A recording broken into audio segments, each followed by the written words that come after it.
40 বছৰত মুখ্যমন্ত্ৰী হম বুলি হোৱা মানুহজনেই হৈছে আপুনি তো আপুনি মিছা মাতিলে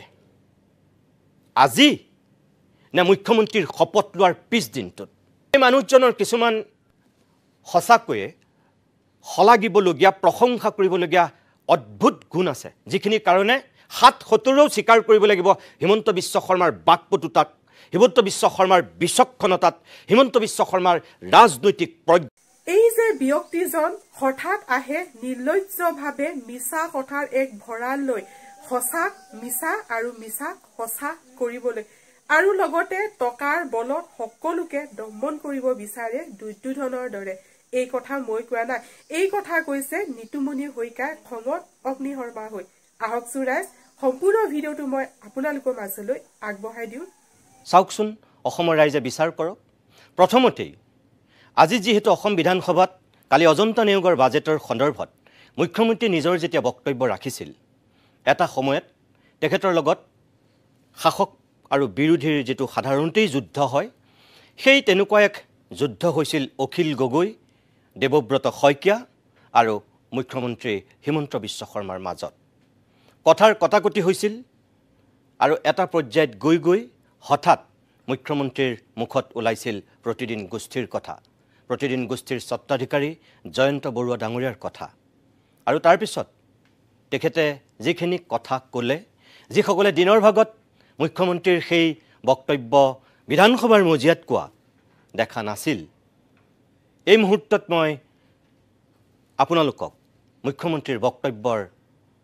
সেইখিনি অসম্পাদিত ৰূপত প্ৰথমতেই দেখুৱাই ল'ব বিচাৰো চাওক আপোনালোকে কোনোবা এখন ৰাজ্যৰ কৰবাত যেতিয়া কিবা এটা নিগেটিভ হয় তেতিয়া তাক কবৰ কাৰণে বহুত মানুহ ওলায় কিন্তু যেতিয়া কোনোবা এটা ৰাজ্যত মানুহে ভাল কাম কৰিবৰ বাবে চেষ্টা কৰে তাক প্ৰশংসা নহয় যোৱা 5 দিন আগতে অসমলৈ অহা বাইকাৰ ছোৱালী এগৰাকীৰ বাইকখন চুৰি হ'ল এজ ইউজুৱেল অসমত এখন বাতৰি কাকত আছে মানুহৰ অখিল গগৈ ডাঙৰীয়াৰ প্ৰায় দিনটো হয় বেয়া কথা কৈ ভাল পায় মানে এইটো তেওঁৰো গাত এটা বেমাৰ আছে বেয়া কথা লিখি ভাল পায় ৰাতিপুৱাই মানে কুটকুটাই থাকে বেয়া কি পঢ়িব পাৰো বেয়া কি পঢ়িব পাৰো আৰু মোৰ ইমান সাহস আছে চক ইলেকশ্যনত তেওঁৰ মোৰ সহায় নালাগে সেইকাৰণে মই ইলেকশ্যন মুখী বাজেটটো দিয়া নাই আপোনালোকতো কপি থাকে তেওঁৰ নামত মইতো নকপো এইটোৱে হৈছে Himanta Biswa Sarma it makes me different from all of you কমতে বাইকখন উদ্ধাৰ হোৱাৰ কথাটো হেডলাইন কিন্তু নকৰি যদি চুৰি হোৱাৰ কথাটো হেডলাইন কৰাৰ মোৰ সাহস আছে উদ্ধাৰ হোৱাৰ কথাটো লিখাৰ সাহস মোৰ কিয় নাই আৰু এনে ধৰণৰ ব্যক্তিয়ে মোৰ জননী জন্মভূমিক হতাশাৰ মাজত বন্দী কৰি ৰাখিছে এইসকল ব্যক্তিয়ে অসমত আন্দোলনৰ এটা বীজ ৰোপণ কৰিছিল আৰু এইসকল ব্যক্তি নাথাকিলে 1991 চনতে আলফাৰ সমস্যাৰ সমাধান হ'লহেঁতেন 22,000 যুৱকে মৃত্যুৰ সন্মুখীন নহ'লে অধ্যক্ষ মহোদয় বাইক পালো মই আগতেই জানো প্ৰতিদিন পঢ়িছিলো হেডলাইনতটো নাথাকে বাইকখন কোনে চুৰি কৰিছিল আশৰাফুল দেৱান মোহাম্মদ আব্দুল জব্বৰ দেৱানৰ ল'ৰা ফকিৰগঞ্জ ধুবৰী দ্বিতীয়জন কোন আছিল ফিৰোজ কাজী বালতাবাৰী ফকিৰগঞ্জ ধুবৰী এজ ইউজুৱেল চলি গৈ আছে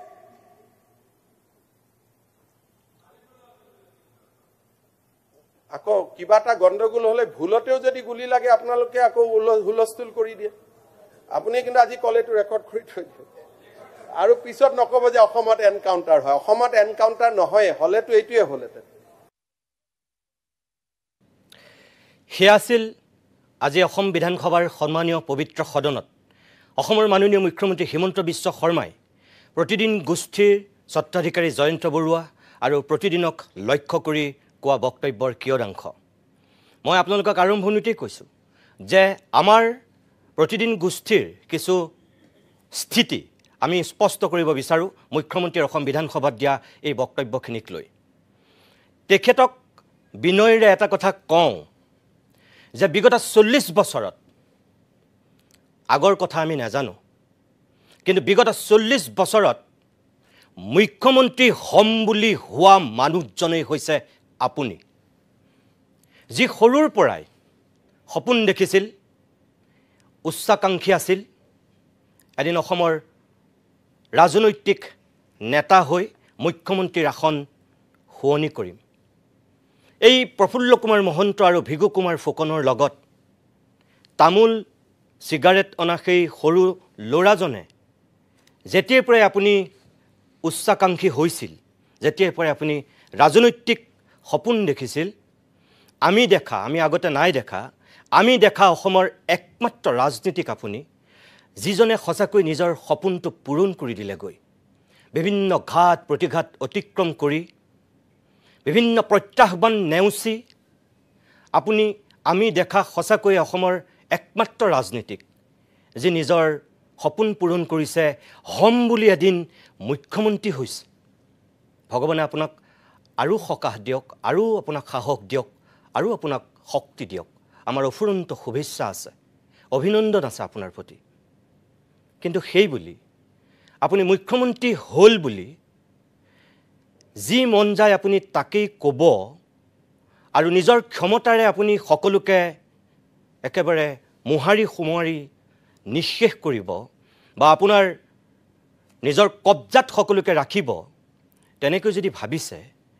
তেতিয়াহ'লে মাননীয় মুখ্যমন্ত্ৰী মহোদয় আপুনি ভুল কৰিছে। সংবাদ মাধ্যমৰ এটা নিজস্ব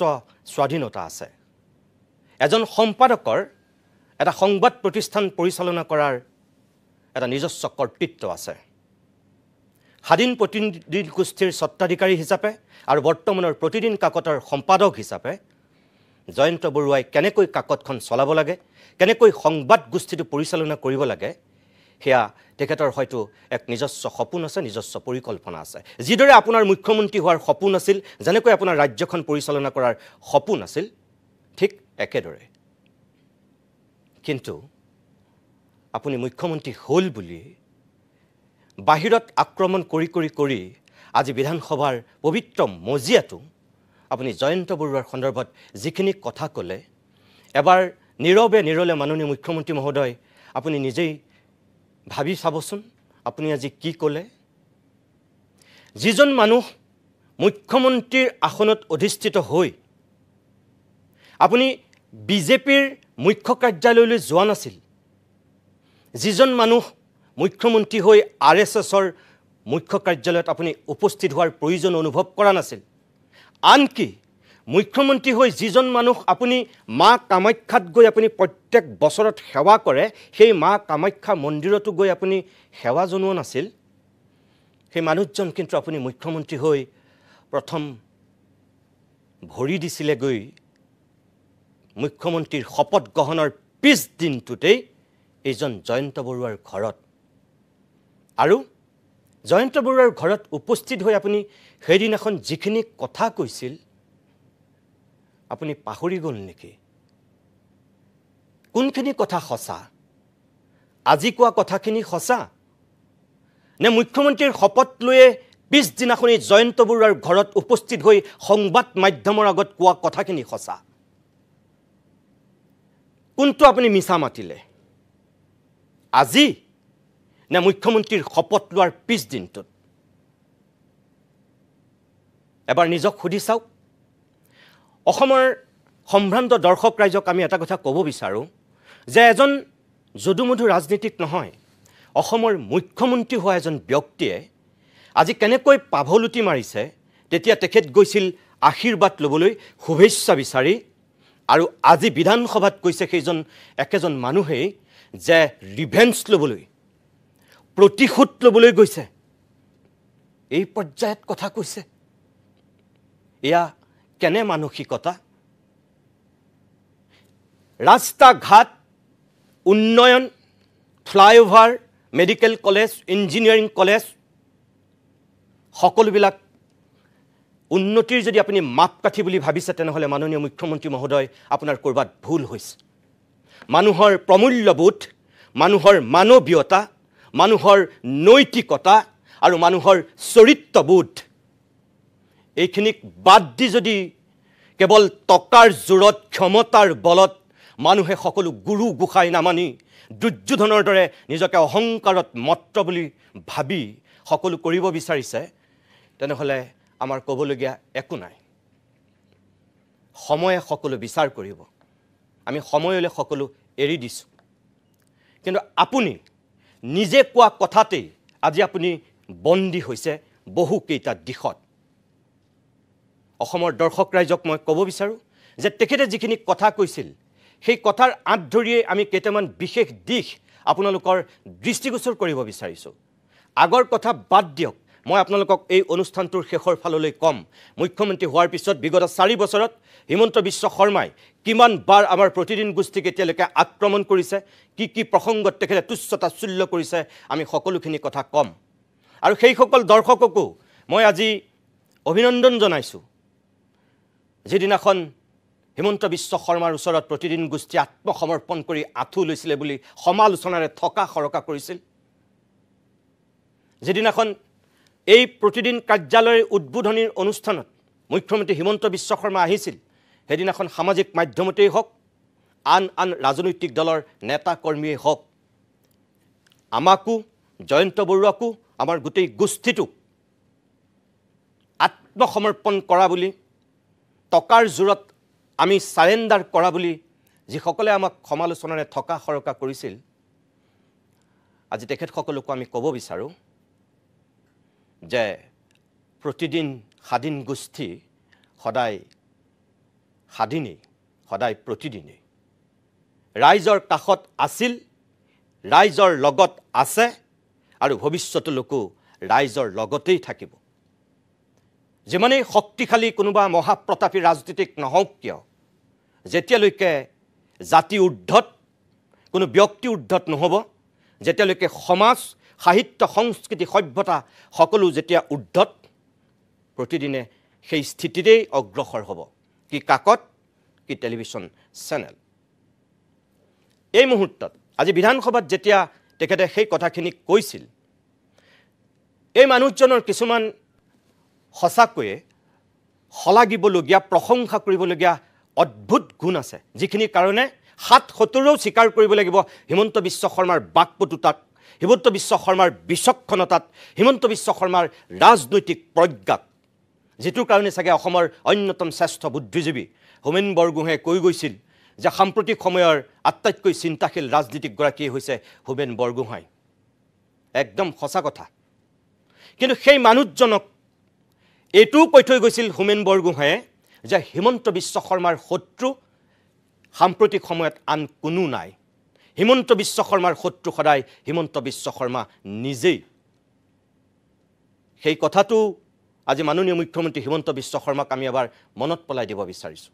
এই কথাটো আমি কোৱা কথা নাছিল, হোমেন বৰগোহাঁয়ে কোৱা কথা আছিল। যেনেকৈ আটাইতকৈ চিন্তাশীল ৰাজনীতিক বুলি অভিহিত কৰিছিল, একেধৰণে হিমন্ত বিশ্ব শৰ্মাৰ আটাইতকৈ শত্ৰু বুলি কৈছিল। কিয় কৈছিল? তাৰো নিশ্চয় কাৰণ আছিল। এই যে আপুনি সকলোকে মূৰ্খ সজাব বিচাৰে, মিছা কথাৰে আপুনি এটা ভঁৰাল হিচাপে হঠাৎ যায় নিজকে নিলজ্জভাৱে আপুনি মানুহৰ ওচৰত উন্মুক্ত কৰি দিয়ে, এনেকুৱা গুণখিনি যদি আপুনি বাদ দিলেহেঁতেন, তেতিয়াহ'লে চাগে অসমৰ কাৰণেই আটাইতকৈ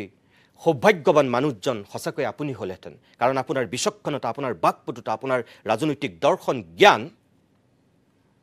কোনোবাই আপোনাক প্ৰত্যাহ্বান জনাব পাৰে জানো?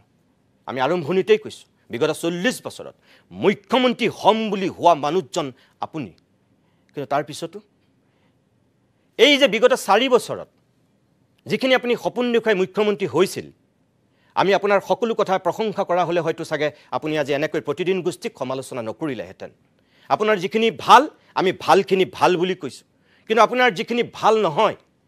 যিখিনি আপুনি মিছাৰ আশ্ৰয় লৈছে বা মানুহক বিপথে পৰিচালিত কৰিব বিচাৰিছে, সংবাদ মাধ্যমৰ দায়িত্ব আৰু কৰ্তব্য হিচাপে প্ৰতিদিন গোষ্ঠীয়ে সেয়াই কৰিছে। জনতাৰ স্বাৰ্থত, ৰাজ্যখনৰ স্বাৰ্থত সেয়াই কৰি আহিছে জন্মলগ্নৰ পৰাই স্বাধীন আৰু প্ৰতিদিন গোষ্ঠীয়ে। কেতিয়াবা প্ৰফুল্ল মহন্তৰ আক্ৰমণৰ বলি হৈছে, কেতিয়াবা হিতেশ্বৰ শইকীয়াৰ আক্ৰমণৰ বলি হৈছে, কেতিয়াবা তৰুণ গগৈ ডাঙৰীয়াৰ আক্ৰমণৰ বলি হৈছে, আৰু আজি আপোনাৰো আক্ৰমণৰ লক্ষ্য হৈছে। সো গাইজ ভিডিঅ'টো আপোনালোকক সম্পূৰ্ণ দেখুৱালো আৰু ভিডিঅ'টো চাই আপোনালোকে কেনেকুৱা পালে মোক কমেন্ট কৰি জনাব প্ৰথমবাৰ যদি চেনেললৈ আহিছে চেনেলটো সাবস্ক্ৰাইব কৰি ৰাখিব তো ঠিক আছে গাইজ আজি ভিডিঅ'টো এটা সামৰণি মাৰিছো পুনৰ লগ পাম নতুন এটা ভিডিঅ'ৰ সৈতে আজিলৈ বাই বাই